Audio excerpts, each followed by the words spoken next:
I put down your journey into three pillars. It comes down to storytelling, your passion for technology, innovation, and helping startups, and also your travel. The desire for new experiences, new perspective. Adventures, definitely kicked on from there. There's so much amazing work happening in the ecosystem, community level to try to support that, but it's not translating to the numbers we need it to, so there definitely is enormous more work to be done to solve the problem. When I was 5-6 years old, who knows, my godmother Sally bought me an atlas. It was the first atlas I had. I still have the same atlas. It's literally fallen apart now. The front cover's come off.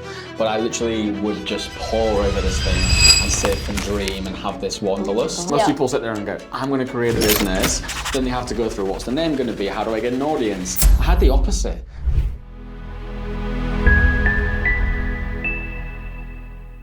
Hey guys, I'm so excited to have Dickie here with us. As mentioned in my intro, Dickie's journey in his solopreneurship, could I call it that? Definitely. Has been amazing.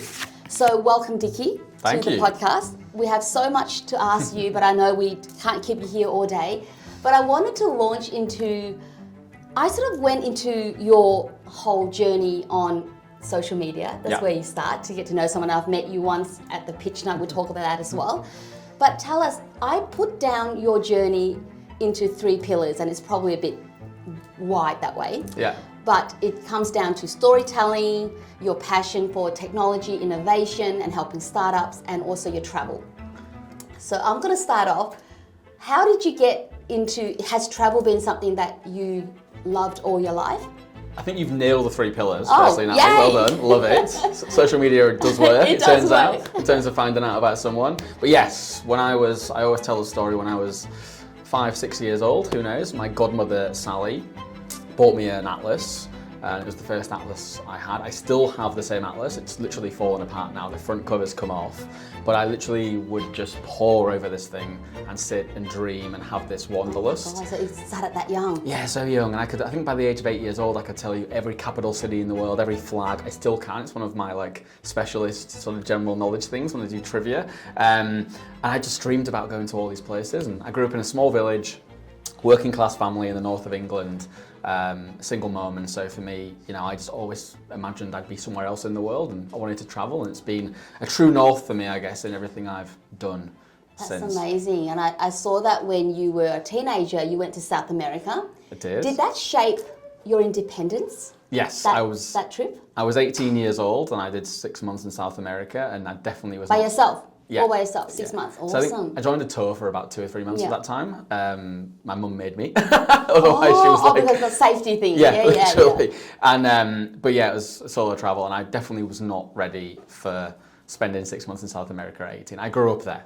I definitely... I went to university after that trip, and everyone was... It was their first time being independent, but for me it was nothing comparative to cruising around the streets of, Lima and Buenos Aires and Rio de Janeiro. Yeah. But it was just, that for me feels like the start of my adult life. Yeah, that is so interesting. A lot of people say that their first trip, especially if they're by themselves, it almost defines their independence. Oh, seriously. Right? Yeah.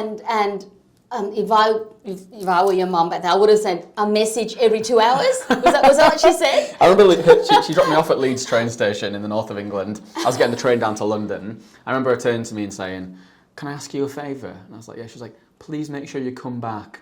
If you do meet someone there and you want to stay, just please come back before you do." I was like, "Mum, I've got university in 6 months. Oh my God! See the things that mothers and see what mothers do in their mind, right? That was the start of, I guess, the rest of my life, I think, in terms of just that wanderlust, that desire for new experiences, new perspectives, adventures, and it's definitely kicked on from there. I was really curious. I was reading your About section on LinkedIn as well. Of course, we do that, right, to learn about someone. I wanted to ask you, what kind of growth happened on that trip? Yeah. What kind of growth? I think it was just, the growth of being independent, being completely free, even just looking after yourself, right? Going from being a teenager where you're kind of taken care of and everything's taken care of for you to actually having to fend for myself. Yeah. eye-opening experiences around different cultures, developing nations, which completely changes your perspective on the world, I think, at that age. So, and then I think it's just that determination and resilience that you grow from travel. I think working in entrepreneurship now, I've definitely started to draw those parallels. Solo travel for me is almost like I need to go and do like a sort of annual solo travel purge for my soul. It kind of helps me to reset and understand, like, get back to my roots of things that, you know, make me resilient, challenging myself, and sort of, it's for me, it's now an enormous personal growth time when I travel, and that's probably where that started in that first trip in South Africa. No, I love that. I see that, I sense that, which is great. You know how they say, you know, be authentic, you know, as they do, right? When they give advice. And you do embody all of that. When I read and I came to your pitch night as well. Was it Tuesday? Tuesday, yeah. This feels like a long time ago, isn't it weird? Because you really encourage others, and I that's one thing I love about seeing your content and seeing you in person as well. You really embody that, hey guys, it's okay. Don't worry about it. We don't need to be perfect. Get on stage, just get up and do your thing, right? And you make people feel really comfortable, right? But I know that you would have gone through some discomfort yourself, and as part of this podcast, I always ask all my guests this question: what would be the most uncomfortable thing that you had to do to go from your previous work to Hype Man? Definitely moving to Australia. So I moved here when I was 26, so 10 years ago. You can do the math and guess how old I am now. That was an easy one.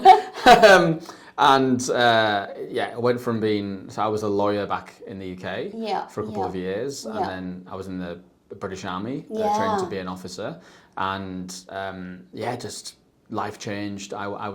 I went to Thailand again, travel changed my life, and I got a tropical disease when I was in Southeast Asia. Was it bad? Was it a bad case? Or? It's pretty rough. It's called Bilharzia or schistosomiasis, and I've never heard of that one. The 9th biggest killer in the world if it's untreated, but you can treat it really quickly. Wow, but the after effects took a little bit of time to get off. So I stopped my army career, left. Was in London, sort of treading water, working for travel companies, sort of selling my wanderlust to other people to help travel companies sell products, and just didn't feel like it was the right, you know, I felt like an impasse, and I always kind of feel, people always say, why did you move to Australia? And I say, I grew up wanting to be an expat, like, you know, this kid who had this atlas, right? I always imagined that I'd be living somewhere else, and for me, you can travel and you can explore different regions, but there's nothing the same as moving to another country and starting from scratch. So I did, and it was easily the hardest thing I've ever done. To come here with no community, no network. I couldn't practice law because I had to re-qualify. It's a whole different... I couldn't join the military again because I wasn't a citizen. Luckily I had a bit of sales background. But and then the first year I had the visa here was working holiday visa, which means you have to do 3 months of regional work to stay in the country. So next thing you know, I've gone from being a lawyer in London to picking fruit in regional Australia. I was, you know, pruning kiwi fruit trees, milking cows, picking raspberries.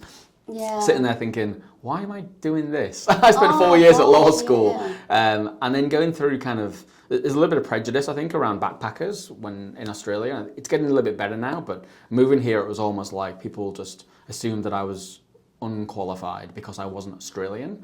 So having to break through that, go through visas, you know, it took me 7 years to get my citizenship. That was easily the most discomfort. But all these things that I described, once again, lead to the most incredible skills for entrepreneurs, right? If you think about this whole journey around kind of reinventing yourself, creating a brand, going through so much transition, going through hardship and challenges, it's exactly the same as building a business. So for me, that has to be the most uncomfortable thing, but also the greatest achievement I've ever had. I love that. Is to go from that journey to...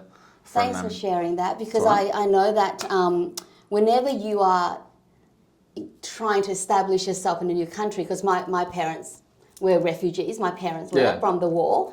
So that whole identity thing, you know, I mean, I've been in Australia nearly most of my life, so I'm pretty much, you know, like I didn't experience that, but I experienced it through their eyes. So I felt all of that. So when you were telling me your journey just then, you know, they did all of that, like left their careers, very established careers, come here and whatever it takes. That's it. And you look, know, selling tickets on the trams back then when there was no Mikey.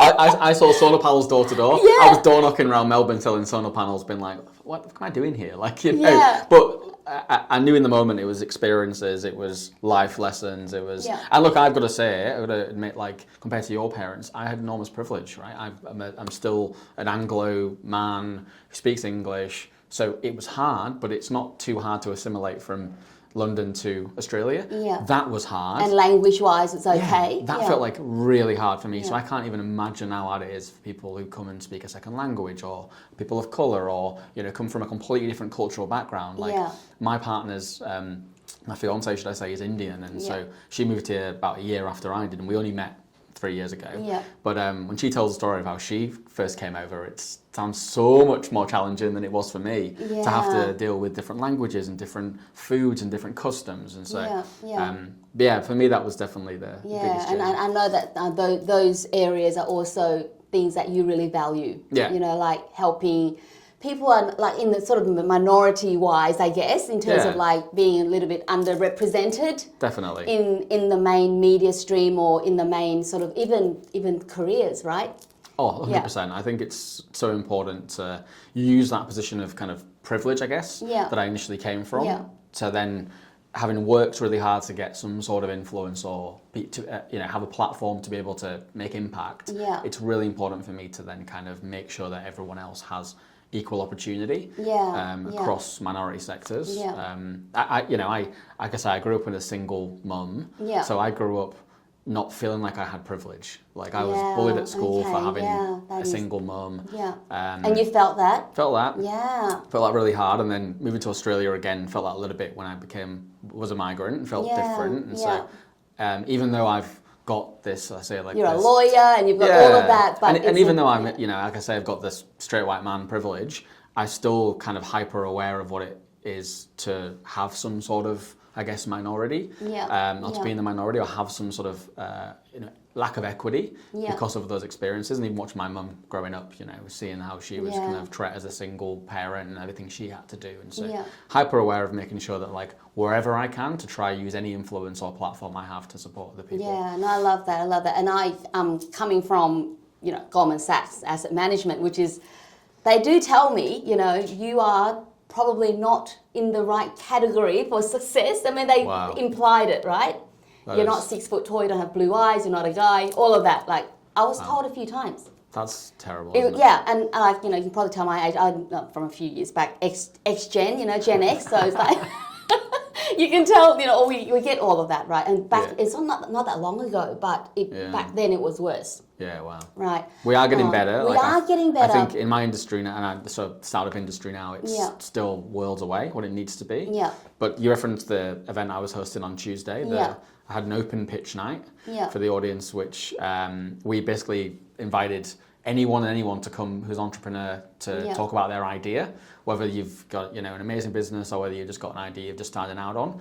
And we had 14 people pitch on the night, and without trying to or manipulate any of the people, we had 6 women and 8 men. That's amazing. And we had complete diversity across age, ideas, state of business, ethnicity, and that was naturally. Like I've worked in this industry for long enough and hosted enough events to know that there are times when you've got to sit there and go through and be like, shit, we don't have any women who've applied. We need to find one, or we need to make sure there's ethnic diversity on the panel, or whatever that is, right? That exists, and it should exist. Like, we need to make sure we're putting that out into the universe. This event just happened naturally, and I looked at the 14 people and went, wow, it's pretty much almost a cross-section of society. I was so without surprised. trying. I was taking notes. I was going, wow, this is like, and which is a great segue to me asking you the question. Do you think there are sort of like challenges for the innovation, the startup and the technology sector, or are you seeing it quite inclusive? There are definitely challenges. Yeah, look, I think the last stats were that women get less than 2% of funding. So the funding that's gone into organisations and startups in the last year has been less than 2% to women-founded businesses. Right. The stats are slightly getting better, but they're not getting better at the rate that they should be. Yeah. So they should be at 50-50. right? Yeah. Like, and we're seeing incremental change Yeah. happening, despite the fact there are enormous amounts of efforts getting done in the ecosystem to Yeah. try to raise that profile. Yeah. Now, at the early stage, we do see like events like mine where we're like, there is gender diversity here. Yeah. Unfortunately, that's not then translating into women founders getting the funded, funding, which ultimately then creates this cycle. Which is a tough moment at the moment for funding, isn't it? It's tough anyway, but it's like we aren't. Yeah, there's got to be enormous change in that space. Basically, there's so much amazing work happening in the ecosystem and community level to try to support that, but it's not translating to the numbers we need it to. So there definitely is enormous more work to be done to solve the problem. Yeah. So I was back to the pitch, and I was talking to all the guests there, and I was sort of hinting, is there any questions you'd love to ask Dickie, right? So I said, well, I'm going to find out, how did Hype Man come about for you? Like, what was did the name come after the idea, or like how did you go from being established in Melbourne after a few years and then going, what's next? I'm going to design a media company that does this. Like, walk us through that transition. Yeah, wow. So, look, I was working for a startup community about 3 years ago. So that's when I entered this industry. I just started, I guess, going above and beyond in the world. So all this kind of career transition between law and the military and farm work, and then it's amazing. I started working in partnerships and business development across a few organisations, and then I landed in this role supporting the growth of this national startup body and trying to take it across the country and grow and support entrepreneurs. And the minute I got into the industry, I was like, okay, this feels like me. I feel like I finally feel my people. Oh, I love that. I've done some work with a business coach, and I've realized the two things that really drive me are like fun and impact, right? I love to have a good time and make other people have a good time. I think it's important in life. Life's hard, but I love to have impact in what I do. And this world feels like the perfect synergy of those two concepts. Yeah. And so the minute I got into it, I was like, I'm going to go all in on this and just really embody it, right? And so I was working in the industry, hosting pitch events. I was flying across the country, meeting people, connecting people, building community, supporting founders, and a lot of it outside of work hours, going to 3 or 4 events a week, working on a weekend. I was loving it, right, into this industry. And I always say that it was one person, but the reality is probably there was 3 or 4 people that started saying that I was the hype man for Australian tech and innovation. Oh, right. So like the hype man for Australian startups. So the hype man, obviously, for the audience is someone that supports like someone else, like a rapper on stage. The hype man will be there. Yeah, exactly, going, like, with the pom-poms. Be like, you're amazing. And, and so people started calling me this, and I was like, oh, it's like a fun to get a nickname. It's like, and then I put it on my LinkedIn header. Yeah. And then it just blew up, obviously, and everyone started calling me that. And I was like, oh, okay. And then someone bought me some merchandise. This was like 2 years ago at South by Southwest Sydney. The guys from Tech-Avisa bought me this shirt, and it had Hype Man on the front, and I was like, okay, cool. Wow, your branding was sorted. Yeah, all this happened. And like, it's almost like, it's such reverse engineering of a business, right? Like most people sit there and go, I'm going to create a business. Then they have to go through, what's the name going to be? How do I get an audience? I had the opposite. So basically my personal brand drove me, give me a business name. So eventually after sort of like 18 months of doing things on the side, I left full-time work and realised I had enough of a community that I'd built, enough of brand equity that I'd built, and then sort of had like my own kind of business models and products and revenue streams to be like, I could just launch this. Eventually I just launched as Hype Man and was like, let's work out what I'm going to do. And then for me, I've always been really passionate about media, whether that's storytelling through writing or creating content, or I love the concept of being able to educate and entertain people and give resources. And so it just made sense to evolve Hype Man into Hype Man Media. I love it. It's such a natural progression from what it sounds like, right? But it's like you tell these stories, you're like, it sounds like it makes sense, but there's so many moments where you're like, what am I doing? What does this mean? Where is it? At the time, there's confusion. Most days there's confusion, right? But in hindsight now, it all comes together. So I think you've answered the question, but I always ask our guests this, right? So there's a Venn diagram. So I'm putting my business coach hat on, and I think you've answered. There's a Venn diagram. The first circle are all the stuff that you're skillful at, and I think you've talked a bit about that, community building, all of that. The interest, you said fun, adventure, and media, because that's your interest. And the third circle is, I call it your network, right? So then the intersection is your unfair advantage. So can you, there you go. Love that. Can you summarize your unfair advantage? If the three circles merged, this is a great pitch, could you summarize your unfair advantage in a couple of sentences? Yeah, I like to think the thing that I'm the best at in the world, if this answers the question right, and you can tell me if it doesn't. Someone said to me about 5-6 years ago, I was working for a company where I basically launched entertainment venues across the country. Yeah. So it's called Fun Lab, and they run brands like Holy Moly Golf Club and Strike Bowling. And my job was to go around and get people excited about them. Yeah. My boss at the time, Blaze Witness, she said to me, that's what you do, Dickie. You get people excited about concepts and you get people on board with missions and on board with something and you drag them up and like bring them along with you. Yeah. I think that's my unfair advantage. It brings together, that's why I build community. Yeah. That's how I build a network. Yeah. And that's how I ultimately bring my interests into the sphere. Yeah. And that's where the evolution to Hype Man makes sense because that's what it is, right? Yeah. It's about showcasing the best of what's happening in the country and getting people on board and telling those stories to get them excited about it. Yeah. So I think that's my unfair I advantage. love how you articulate. See, I always do that to everyone. That's how I analyze people, right? Before I get them on the show, and I go, what is that person's unfair advantage? And you almost answered the question around how you've transitioned here because they all started to work. Yeah. Like, I said, it has to be fun. It has to have elements of media. It has the elements of community, tribe, travel, right? Yeah. And that universe or the Venn diagram is exactly what you have. And I feel like the other unfair advantage is important to note at this point is I am a storyteller. So like ultimately most of these things you ask me, I've already thought of these stories. Yeah, exactly. As storytellers, we think about concepts, right? And we build narratives and retrofit things that have happened in our life. And it's not necessarily about, making things, it's not about untruths, but it's about like you manicure things to make sense, right? Like, and to share that point as well, right? So I think that's one of the best things about like working in this industry and the entrepreneurial industry, and also being a storyteller is like I am constantly looking back at what I did 10 years ago and trying to make sense of it, and then kind of understanding the narrative journey. Yeah. Oh, I love that. I love that we agree because I say to all of my clients, reflection is underutilized. Oh, definitely. It's the biggest. Right? People want to go ahead. I want to do this next, do that. And I go, one moment. Let's just walk back 5 years. Why did you do that? And what happened from that action? That's it. All of that, right? So, and reflection allows storytelling. Exactly. Pulling that unfair advantage together. So I love that. And I know that the audience would love this as well. Is there something that Hype Man or Dickie could teach the audience?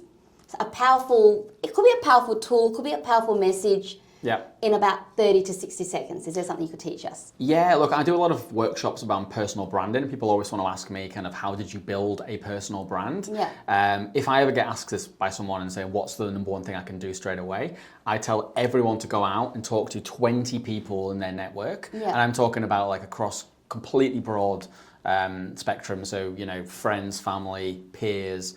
Ask people to describe you in 3 words. Yeah. If you're very brave, ask them to give you 3 good words and 3 bad words about you. Yeah. It takes a lot of courage to do that, trust me. Yeah. If you'll get back 60 words about you, right? Or 120 if you do the opposite way. Yeah. It will give you an enormous consensus as to what people think about you, right? So what your general brand tenets are, then you can build out what your personal brand is. And then it's about supercharging the best bits and mitigating the worst bits. Yeah. And that's how you build a personal brand.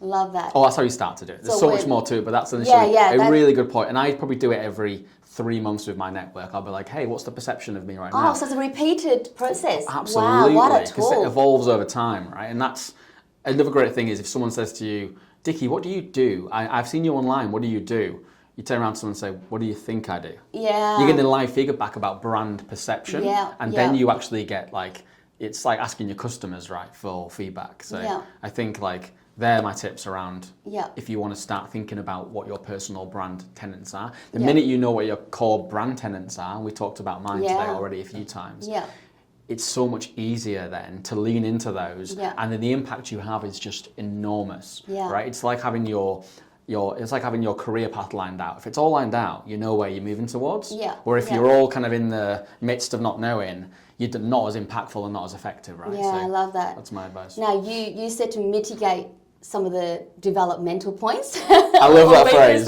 Right? So do you just mean don't focus on it as much, like just really focus on things that would make, because your strengths and all of that are the ones that are making the impact easily? Because when people say encounter, and I say to people, when I've met you, we've hung out a few hours and all of that, you will sense that person's energy and the impact that they make, right? Yeah. Is that what you're talking about when you say focus on that? Be aware of it. Yeah.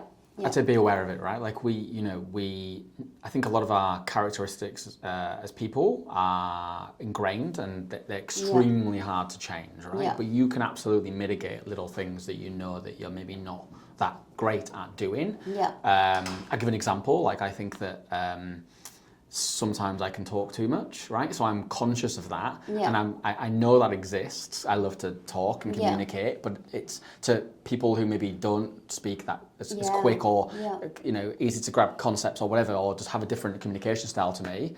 That can be overwhelming. I can come at people and almost be like, it's too much, right? Yeah. And so I'm consciously aware of that because I've understood it's a potential weakness of mine. Yeah. So in meetings, I will stop sometimes and remind myself and go, stop talking, Dickie. Like, have a moment. I'm doing it right now. Yeah. Like, no, this is good. No, and I'm a deep thinker, so then I sometimes have to get myself. Okay, there's someone in front of you. Can we just say something? And I think it's about being aware of those things, right? It's like catching yourself. So as soon as you're kind of aware that those things happen, then, like I said, similarly again, I much rather be doing this than looking at emails, right? It's not for me. Yeah. Therefore, I'll try to make sure that I build my career and my work around doing this thing that gives me energy rather than things that take away energy. Again, that's acknowledging that I've got a bit of a weakness and going, right, and then my strength's the opposite, which is communicating in person and energy and that sort of stuff. So again, I'll build stuff around that. So the sooner it's almost as important to know your weaknesses as it is your strengths. Because then you can literally jump into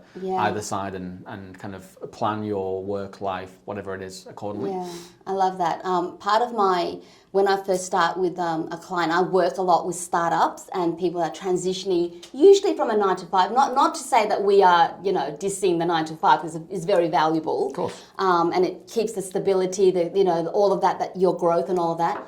But what you've just said there is when people transition, and because of their inherent nature as well, our strengths, when we overuse it, can become a weakness. Definitely. Right? So sometimes awareness of your strengths and how you over and underuse it. It's a really good concept. Yeah. I totally agree. Yeah, and if you now flip all the strengths now from what we've just said, like if you underutilize it, you are not sharing your magic with the world. Exactly. And you overdo it, you start to over-exaggerate, like what you said, not communication, or if I overthink, I will stop myself. Like when I transitioned from my previous role, I used to be, I procrastinate. It turns out it becomes procrastination. It becomes the perfectionism. All of that comes out. And so you see, I do a lot of that in my content because it's something that people need to be aware of when they first start, because it will get to us. 100%. I totally agree. And so the more, I always say to people,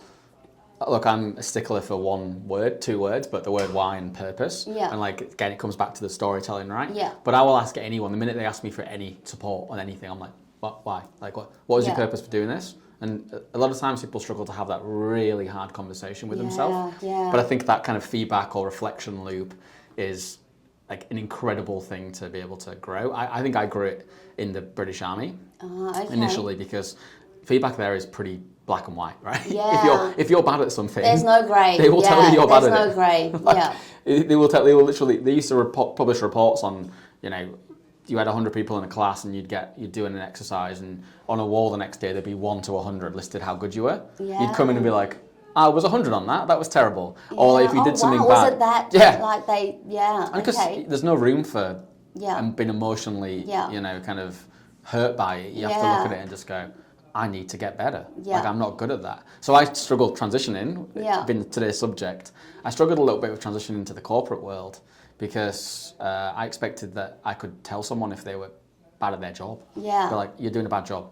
But that's not how it works, No, unfortunately. all the PC stuff that happens in the corporate world, right? The PC, when I say the PC, like things, you know, the directness is not there. And I think it's important that's... It's important. And you know, it works in the military because there is that kind of context there, and that's the circumstances you're in. But I think that it's important to be different, right? But I did struggle to transition with that, and I still sometimes find a weakness again of mine can be I expect people to have the same level of intensity that I do on projects, and sometimes I can be like, oh, I know that's a throwback to those days. Well, intensity is also a passion thing, right? And the energy. Like I say that those three words together will show you someone's interest in that topic. But like you say, that could be a strength, it can be a weakness. When it's overdone. How you use it. Exactly. Yeah, because someone that may not be into startups or techs and all of that, and we rave on about it because we love it so much, right? They're going to go, whoa, this person, right? Exactly. So another two questions, because you've shared so many amazing nuggets, I wanted to ask you to define, and I love hearing this, how do you define resilience? Does Dicky have a definition for resilience? And maybe well-being too. We throw that in. Wow, here we go. Here we go. I think resilience is a collection of the experiences that you've had and how it shapes you to keep striving and growing as a person. Yeah. That's why I think resilience is. Resilience is a muscle. Great for startups, right? That you grow. Yeah. And I think like I've grown the muscle through the travel, through the army, through moving to Australia, through starting my own business. Like that for me is resilience. Yeah. I'm really conscious of, as someone that loves to work, loves to be active, loves to do things, like I probably don't have the most amazing balance in my life. That's why I ask most entrepreneurs. Yeah. They're not good at boundary drawing. No. Right? And it's a real At the start anyway. It's a real focus of mine. And look, it's been, I think last year my keyword was balance. I didn't do a very good job. And to be honest, it probably needs to be the same this year. I need to still look at trying to find that balance. But you're totally right. It's something that really is a... And maybe, well, for me, I also define balance as different seasons, right? Yeah, okay. And there are seasons when you go into monk mode. Like when I'm launching a course or a product, I'm in monk mode. Like, and my friends, and I would tell them, I'll say, guys, like, there's no hanging around, watching a movie for a couple of weeks. Yeah. Right, monk mode. And then when I'm done, I go back out. So there are seasons of different types of well-being. I get so much energy from being around. And like, it's also, I know that I put this pressure on myself, but also like, when you've got a business called The Hype Man, or nickname is The Hype, you can't really turn up to an event and just be like a casual wallflower in the corner, right? Like it's like generally people expect an energy, and I love that. Yeah. I can push myself sometimes slightly over, and then next thing it's a weekend and I'm sat in like a dark room, just being like, back in the cave. Like I need to not be around people for a bit. But 95% of the time, or 99% of the time, I want to be active and energized. And there's moments where I fall off the cliff, but I'm trying to get better. Well, it really suits your brand. Stopping those. Right? That people have really picked a great. Well, I say people. I mean, like it's a collection of your interactions with people, and it's come about. And I always do this with all of my guests. The last guest, who's a mindfulness coach, they don't know who it is. They don't know who I'm going to have on next. I don't tell them. And she wanted to ask the next guest, which is not you, who has made the most impact in your life and why? Oh, that's a huge question. Who is... Could be more than one. Can I pick two people? Yeah, absolutely. So, I mean... It's an obvious answer, but my mum, right? Single mum, just seeing how she kind of put her head down when I was a kid and did everything, like, was ironing shirts for people, my friends' parents, and, cooking, cleaning, like... Amazing. So much respect. Taking me to, like, people's houses to clean on a weekend, and she then became a social worker, and so grew herself up from basically, like, just being a single parent with, limited job opportunities to actually growing a career. Yeah. Having me on her own and doing all that, and just that sort of amazing. I think is very much inspired like my get up and go attitude, and just kind of get my hands dirty and get things done and be really there. Yeah. And then the other person would be my idol in the world is a man called Michael Palin. So Michael Palin, he used to be a comedian in Monty Python in the 70s, and then he launched the very first travel TV show, pretty much on TV in the 80s. Yeah. Around the World in 80 Days, and he went pole to pole and all these shows. And I grew up literally obsessed with him. I got to meet him about 12 years ago, which was amazing. And I now... Did you tell him? I did tell him. It was great. It's always good to tell someone that, you know, you are, because you're a role model, right? And now he's in his 70s and he still does travel shows, TV shows, I think maybe 80s actually. Yeah, Still does travel wow. to it. And like, he's literally the person that I want to be, right? So like, my journey now, I do a lot of travel through it. And one of the big purposes for Hypeman Media is to be able to take it globally and to be able to use it as a platform to tell stories about global innovation across the world. I love that. So that's the inspiration, and he's kind of the person that's kind of given me that. And so at the minute, I always workshop different kind of ways of saying my purpose or my why or what I do, but one of them is to be the Michael Palin of the startup. Oh, I love that. Well, that's one of my questions, but I think you've answered it in this question, which is fantastic. Because I see that shine through, I really do, which is amazing. Like, and we've only met, this is our second time in person, right? And I've been stalking your socials to learn about you, right? Which is great. This is how you learn about branding and stuff. So then, what question would you like to leave for the next guest? Who I'm not going to tell you who it is either. I'm going to ask, what is the best thing you never did? Great. Someone asked me that recently on a podcast, and I was like, wow, that's a really hard question. And I asked this because I'm trying to get better at saying no. Like, I'm a yes person, right? You probably can get that pretty quickly from meeting me. It's like, I'm like, can do that, want to do that, love the world, like love doing things. I'm trying to get better at saying no. I said no to a project recently. It was probably one of the first things I've said no to since launching my business. Yeah. You get in that scarcity mindset. You want to do all these different things. You want to grow and try things. And also because your energy is about generosity as well. Exactly. And you're like, hey, if I can do it, I'll do it, right? I think it's probably the first paid project I said no to, and I was like, awesome, that's like a huge learning curve. But I think like... But then you sigh of relief and you know that's the right decision. Yes, I would love it to hear for the next guest. What's the best thing they said no to? Yeah, awesome. And what impact that made on their life. Yeah, fantastic. So good. Well, Dickie, I'd love to chat to you all day, but you know, you need to get out and do more hype man things. So to wrap it up, I wanted for you to share. Is there a way that people can reach out to you? And I'll put all your details in the show notes. But how can people work with you, like in terms of like support your mission? Yeah. I would say reach out to me on LinkedIn. It's probably the best point. I spend most of my days on there. And jump on hypeman.com.au and check out all the things we're doing. And I guess really just support the content and everything that we're building is the main thing, right? A lot of times it's just having those evangelists and those champions and those readers and watchers and viewers makes all the difference. But hit me up. I'm always keen to chat to new people. Fantastic. So good. And one last question. Are you taking open pitch night around different states in Australia, or are you keeping it fairly local? I would like to make it a national thing, cool. The feedback was amazing the other night. You know, people texting me saying, oh, you're going to do it in Sydney, you're going to do it in Brisbane. Let's make it a global thing. Why stop at national? No. All right. Awesome. Thank you again so much, Dickie, for being on the podcast and sharing all of your little nuggets and wisdom and all the transition bits and pieces. It all sounds easy in hindsight, but I know that you would have, at the time, it was messy, it was chaotic, it was nice, it was not nice, all of that stuff. But thank you again, and I'll definitely be at the next pitch night when you schedule it. Love it. Thanks again, Dickie. Thank you.